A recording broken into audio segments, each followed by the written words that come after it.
I feel like that, to me, is the most difficult part of this particular conversation. Is for some reason, it's as soon as you open your mouth, it's polarizing. As many people around the world are having difficult discussions about events unfolding in the Middle East, one peace and conflict studies class isn't discussing who is right or wrong. Instead, they're focusing on how to speak to each other while having different viewpoints.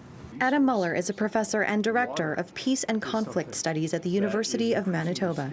His class on genocide in the arts looks to understand the experience of mass violence.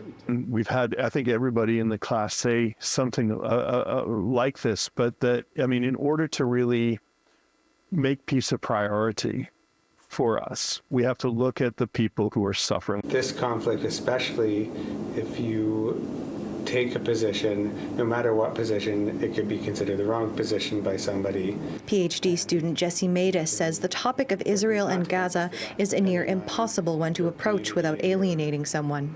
There can be consequences to that, depending on your community and your group of people that you interact with. The hardest thing to do is to try to define what a safer space looks like for somebody other than yourself. Kathleen Wilson says spaces like these, built on trust and a desire to understand others, is rare to find. I want to hear what you have to say, and then we can have a dialogue, and that's the humanizing part, you know? So to me, without that, and I think most people are so angry and so hurt that they're struggling to hear too. It does just make conversation almost impossible, and spaces like this where we can just come and speak to each other, whether or not we have the same position or a different position or any position, I feel like they're really important.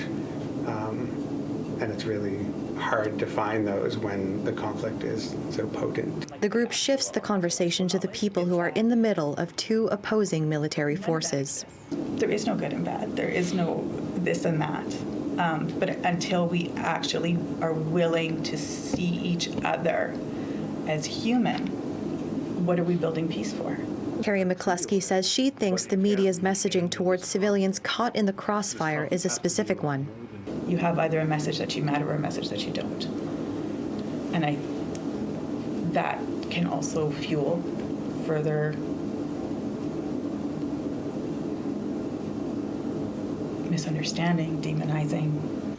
After an uncomfortable discussion in which not everyone agreed with each other, the group did come to one conclusion. It's important to humanize the people who are suffering during this conflict. In Winnipeg, Joanne Roberts, City News.